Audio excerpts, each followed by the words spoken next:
Hello everyone, Sidewin here, back with another Path Builder build video. Today I'm going to be creating a warpriest of Anubis character, which is meant to be a essentially demonstration of what I've talked about in the various warpriest videos. I will also be weaving in other elements and providing a potential just pre-made character to any GMs who want it. The link to this build will be in the description of this video, so please check it out. So to start here, I'm going to talk a little bit about Anubis. So the reason I'm going with this is because I had a character idea pop into my head. Essentially, a character who is a servant of Anubis and protects various necropolises, because I've ended up reading about ancient Egypt again. This is where my mind goes, yes. So to start here, what matters for a build is the divine font, sanctification, skill, favored weapon, domains, and spells. So here, Anubis gives harm or heal. This character will go with heal, because heal harms undead and heals the living, whereas harm heals undead and harms the living. That's a distinction to always keep in mind. Then sanctification, holy. Doesn't really matter. It mostly affects certain abilities. The divine skill is occultism, which is interesting. Like, it just varies. And then favored weapon is a flail in this case. If I were creating a version based closer off some of the stories of ancient Egypt, I might change that weapon. Then the domains are death, protection, soul, and vigil. None of these will probably come into impact here. And then the spells are Unseen Servants, Shifting Sand, and Wall of Stone. The first one essentially gives you a servant that can wander around, possibly give you vision, etc. Shifting Sand creates difficult terrain. And then Wall of Stone is, well, Wall of Stone. Yeah. So here I'm going to be building the character up to level 3, so that 5th level spell will not come into effect. And my idea is, again, a guardian of the Necropolis.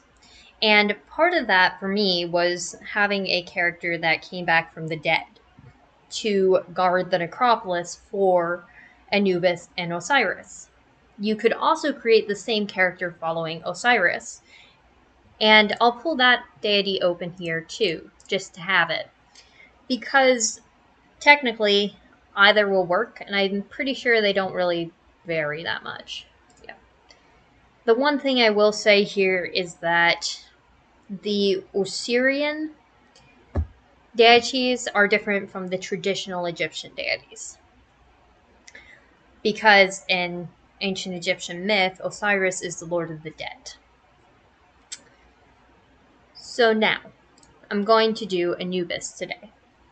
So then for background, I'm going to go with Undertaker, because my idea was that he was an embalmer's son. Very respected position, to be clear. It's not a disrespected position. Then the class is Cleric, because, well, yeah. And then for abilities, I'm going to go with Constitution, Wisdom, and Strength, so that this character can use armor. You might note that the Wisdom is a bit lower than where I usually recommend it. That's actually because I'm intending to give him mostly support spells, which means he won't be making attack rolls or forcing enemies to defend against his DC, unless things go wrong. So then skills here, there's already medicine, already local undead lore, and already religion. Anubis gives occultism. So then here, I always take athletics if I have an additional skill point, because it just is useful. Then these other two are pretty open, but here I'm just going to go with stealth and crafting, so that you can repair like shields. And then here, occultism. Then heritage, this is a character which you do need GM permission. You could easily go with versatile human if you do not have access to this, but I'm going with duskwalker. Basically, a character which has been reborn from the dead due to making a deal with a deity of the dead, in this case, Anubis. It gives low light vision. and makes it so that the character can never become undead, which is probably considered a gift in this case.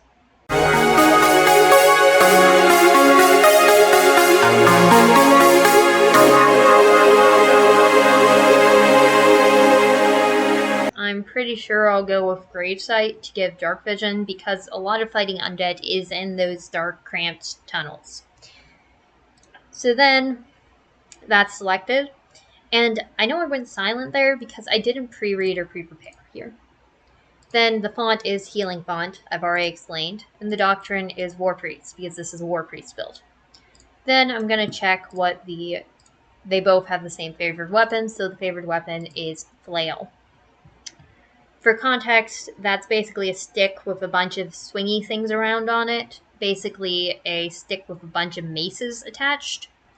And in ancient Egypt, it was commonly associated with the pharaoh. So then, level 2. Now you get a class feat, and there are lots of different options. So here, this one actually is the one I'm leaning towards because it affects undead in particular.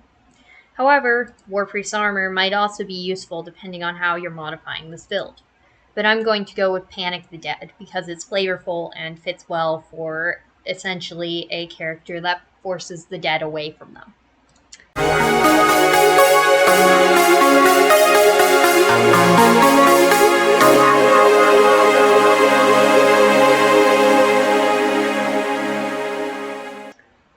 So in this case, I'm going to go with the Student of the Canon, because it fits for a character that basically prayed to be saved and then swore allegiance to a deity.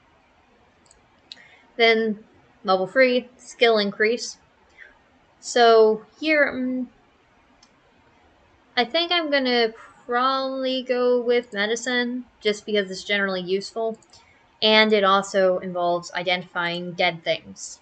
So yeah, it fits, I guess. Then there's all of these various ones. And note, they're not in order of level in Path Builder, so that's why I'm going all the way to the bottom.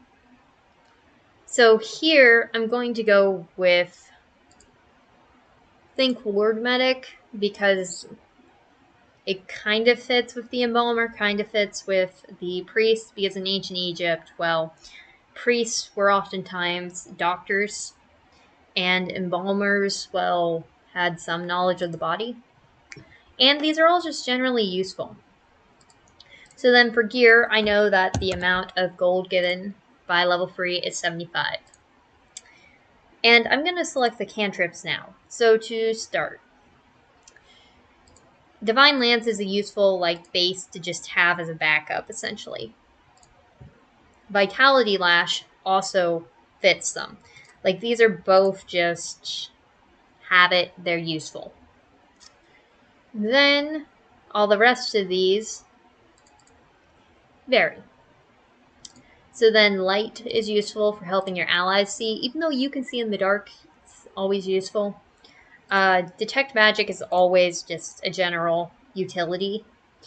And then the last few of these, this last slot's pretty open. You can pick whatever. But I'm going to go with shield.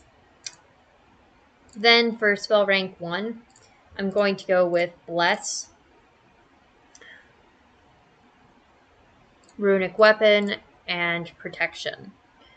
The idea here is I'm trying to avoid attack spells because the character is going to focus on helping with his magic. Then here, you're going to again look for support spells, not for attack spells.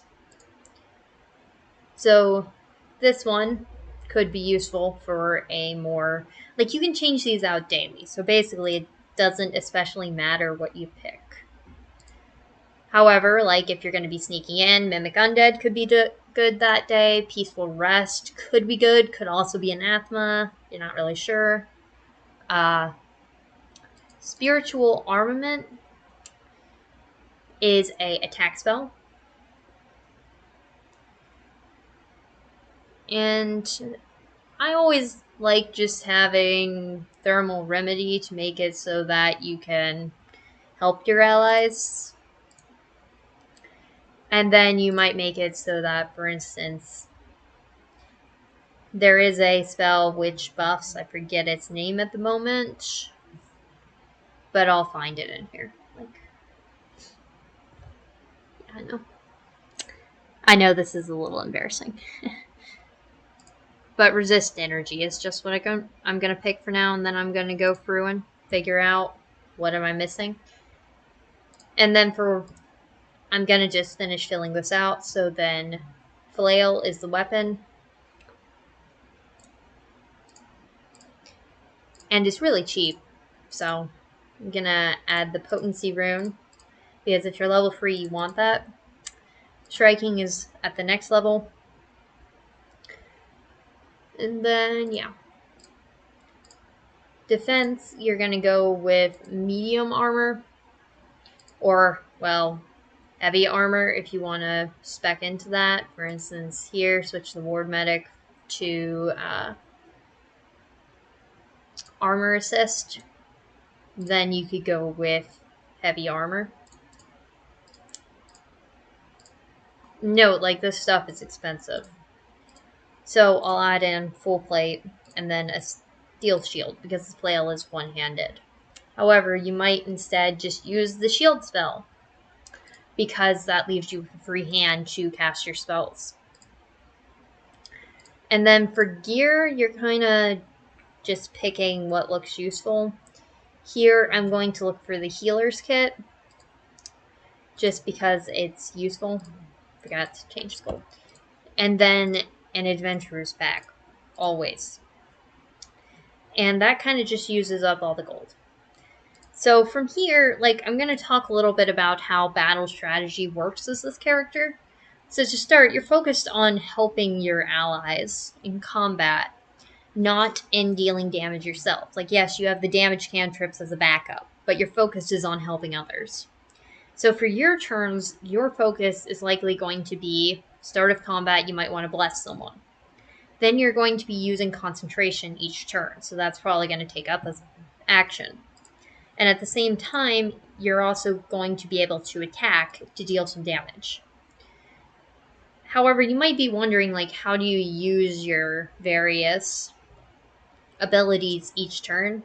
Well, it just depends on the turn. And another thing to note here is the character is very focused at fighting undead.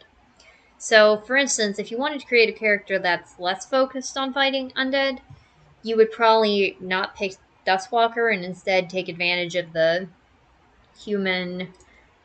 versatile human, which gives you a class feat, and you'd probably also switch Panic the Dead to another feat. And you'd possibly also switch Divine Lance or Vitality Lash to another cantrip.